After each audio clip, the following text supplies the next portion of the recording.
Hey friends, welcome back to a new video. Today I'm doing another one of these what I don't buy, what I don't own kind of videos. I've already done two of these. One of them is a what I don't buy or own as a minimalist, and the other one was from a financial standpoint of why I don't buy certain things. And I have another one on common household items that I don't own as a minimalist. And in today's video, I wanted to expand this list a little bit more, but with a little more of a focus on being more environmentally friendly. So this has kind of minimalism and environmentally friendly reasons to why I don't own these things. So let's just jump on right in with the first item. So the first item I don't buy is bottled shampoo or bottled shower gel.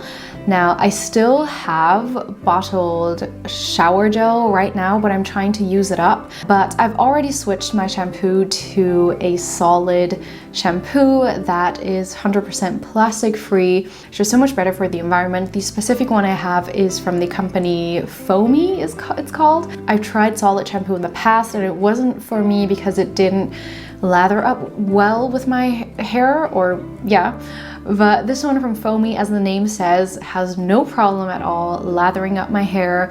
I feel like it's nice and clean, and this soap is soap free, so that sounds a little contradicting, but it is better for your skin since the pH is at a neutral level and soap tends to be pretty basic. Is that how you call it in English? It's better for your skin, it's better for the environment, and I'm a huge fan of this solid shampoo. And I want to switch my body wash to that as well once I use that up. Next up, things I don't buy are bad quality items or quick fixes. So to explain this is sometimes I find myself in a situation where I feel like, oh, I wish I had this to kind of make it more comfortable for myself. So for example, if I would be out and about and it starts raining and I think to myself, oh, it'd be nice to have an umbrella, but I already know I have more than enough umbrellas at home. I will not buy an umbrella on the go just to be dry now. I will have to live with the consequences that I didn't think ahead or didn't bring an umbrella to, for one, save the environment, but also as a minimalist, I don't want to be buying things that I don't need because at home I have enough umbrellas. And yeah, this is what I mean by quick fixes, but these quick fixes also tend to be of poor quality. If I'm on the go and I just need something to cover myself or shield myself from the rain, I'm probably going to buy the next best umbrella, and that's going to be poor quality. I find that a lot of things that people tend to buy on a whim tend to be poor quality items. If you think, oh, I just need like a nightstand here, and you buy one and it's kind of like just a quick fix. You want it now and instantly, so you don't spend that much time into searching for a good one of good qualities and coming from a responsible source. So you just buy the next best thing, and that's something I don't do. Next thing I don't buy are to-go drinks. Now, to be honest, I have been in a lot of situations where I thought to myself, I'd love to just get a cup of coffee to go or a smoothie to go, but I've always refrained from doing so because I know that it's just a craving in the moment, and if I get over it, I'll be fine. And with that, I will, for one, of course, save money, but also save on the plastic to-go cup. I'm not someone that has a to-go cup with me everywhere I go. I'm not someone that gets to-go coffee in general, but even when I do have those cravings, I try to reel it back in and not indulge in that craving to save on the to-go cup. I was in an instance in Florence where I really wanted a freshly pressed carrot juice, but I didn't want to end up using a to-go cup that is just thrown away right after you're done. So I decided to actually sit down inside the cafe and spend the time to enjoy my drink there, and it ended up being a really nice time. It also forces you to kind of slow down and enjoy things not so on the go and so on a hurry. I feel like a lot of these things that are on my list are things that a very hectic and productive society likes, things on the go and things right now. If I order something, it has to come right now. I want things instantly. And we're so used to these instant things that I think we need to step back a little and appreciate the slow life and the benefits that a slower pace in life can bring you. Number 5 is I don't buy new books anymore. Now, there are a few exceptions for when I would love to start reading the book right now and it's just not available used, and it's a book that's very old or very niche that I don't think will be available used in the near future, then I'll buy it new. But I really try to buy only used books for the environment, but also they're cheaper. And someone had commented that if you buy used books, you don't support the author, and that is definitely true and something I haven't thought about, especially if it's new authors that are still alive and well. You want to be supporting them, and for that you can go onto their website. Mostly they will have some type of donation button and you can donate directly to them through that. Next thing I don't buy is meat. I've been eating plant-based now for I think 2 years or 3 years even. But it's not been kind of like all the way. I have had a few moments of where I decided to indulge in meat or to indulge in cheese. A lot of times on the holidays, I really wanted to try out the local dishes, which often included meat, which I did try. But I'm at a point right now where I really don't want to eat meat anymore, even on holidays, even on special occasions in a sense, which I used to do. And I'm definitely in a place where the thought of meat doesn't really interest me anymore. Don't get me wrong, if I eat it, I don't necessarily find it disgusting, but I don't see the necessity in it, I don't crave it, and from an environmentally, ethically standpoint, I don't want to be supporting that. So yeah, I'm in a place where I feel very comfortable and confident in being plant-based and not buying meat. Something else I don't buy new is games, puzzles, things like that. I feel like games and puzzles are things that people often have far too much of in their home and they never play it, especially puzzles. If you've puzzled it once, then you've kind of solved it and it's done. So I like to purchase, for example, puzzles used. In that way I can puzzle it, and then when I'm done, continue giving it to someone else who hasn't puzzled. And I think that's a really beautiful cycle to interchange games with people. I don't see the necessity in buying things new from money, but also environmental standpoint. Number 7 I don't buy is fun makeup. Now, this is something I used to buy all the time when I was younger. It used to be something where I felt like I could let out my creative energy, and I was someone that really loved to watch like makeup tutorials, and I loved to try out different things. As I said, it was kind of like a creative outlet for me. And every time I went into like a makeup store, I felt like, ooh, this is new. I don't have a purple shimmer, let me buy this. Or I don't have a blue eyeliner, let me buy this. And it felt like I wanted every color and every variation of everything so I could be more creative. And that is something that I don't do at all anymore. I kind of have 2-3 basic looks that I have.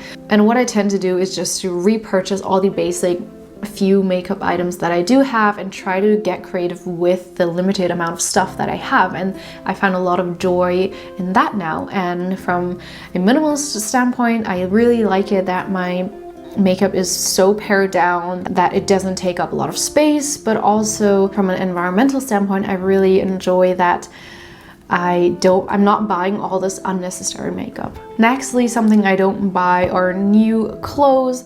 Now, there is some exception to this with undergarments, things like that, but I've kind of shifted my point of view to invest in used clothes. Now, used clothes doesn't necessarily mean used in the sense of totally worn out or holes in them, but used can mean very high quality, well taken care of vintage items, and they sometimes also do cost a little penny, but this way I feel like I'm investing in pieces that are so much more unique, so much more good quality, but also is just so much better for the environment.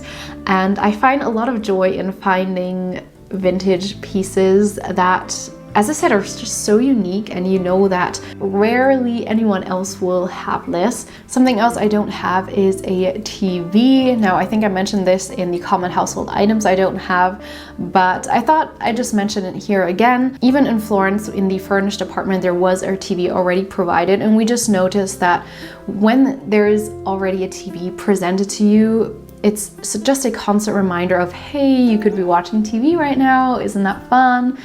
And yes, it's fun in the moment, but afterwards I always think to myself, oh, I could have done something funner or better with this time. Turning on the TV with a button is just so much less resistance than getting out your paintbrushes or you're starting something delicious on the stove. So we tended to resort to watching TV even though we didn't necessarily really want to. So we're really happy that we don't have a TV and don't want that kind of distraction. Nextly, something else I don't own is weights or dumbbells or just sports gear. Of course, with the exception of my yoga mat, if you call that sports gear. Things like resistance bands or wrist weights, I haven't found any need or use for them. I like to do just, what do you call this? Like body weight sports, like just using your own body weight, and I've really enjoyed that, and I really enjoy yoga and dance workouts. These are really fun for me. So I'm really glad that I don't have or find the use or the need for sports equipment. It just saves me more space in my home and a little less clutter. Nextly, something I technically still have but am in the process of selling is my iron board and my iron. I bought this like 6 months ago when I first moved out of my parents' house and thought I definitely need this. This is a staple in people's homes. And in these 6 years or so, I've used it, I think, exactly twice or 3 times, which definitely means that I don't need it. So I'm going to sell it. And if I ever find that I definitely need an ironing board, which I don't think I will, then I will go out and purchase a secondhand one or maybe a steamer, something that is a little more compact. Next thing I don't own are tech gadgets, and with tech gadgets I mean things like game consoles like a Wii or a Switch, but also something like a smartphone or a robot vacuum cleaner. These are also things that I don't find the need or the use in. We like to keep our things a little more old school and less smart and less techy. I think that really promotes the slower pace of life, which I really want to adopt more of. Even something as simple as like an Instant Pot or a crock pot. I also don't have that or find the need in that. As I said, I like things to be slower, to really enjoy every step of the way. And last but not least, something that I also don't have is cable TV. Now, I think this is something that most people in my age don't have anymore. Most people have Netflix, Disney Plus, things like that, which is why we don't have cable TV, because we also don't even have a TV. We do have Netflix though. We have considered maybe quitting that at least for like a month or two and watching DVDs that we already have. But we also try to be really intentional with these streaming services, that we definitely don't have more than one at a time going. If we do find that we really want to watch a specific show or something like that on, for example, Disney Plus, which we don't have, then what we would do is cancel Netflix and then switch over to Disney Plus for a month or two and maybe switch back, and just be very intentional about subscriptions like these, especially streaming services like these. Nowadays there are so many and they're all so split up. The really nice good shows are also split up onto the different platforms. But as I said, we want to be very intentional with where we sign up with, and it's not something that we think about, but actually watching a streaming show is also not very environmentally friendly, since companies like Netflix, they have to have huge servers that are using up a lot of power to kind of provide you these shows. Don't ask me how, I'm not too technical with these, but it's something I also read recently and didn't think about. So these are the things I don't buy as a minimalist from often more of an environmental standpoint. Minimalism can actually have a lot of different reasons. And for me, being more environmentally friendly is a very big reason for me to be a minimalist. So this is by no way telling you what you should and shouldn't own, what you should and shouldn't buy. This is just to give you a rough idea and maybe get you thinking about, wow, okay, maybe I also don't need a robot vacuum cleaner. Yeah, let me know what are some things that you don't own or buy from as a minimalist or from an environmental standpoint. I'd love to hear your ideas and your thoughts. Maybe there are things that I haven't thought about. I'd love chatting with you in the comments down below. Thank you so much for watching, and I'll see you guys in my next video. Bye.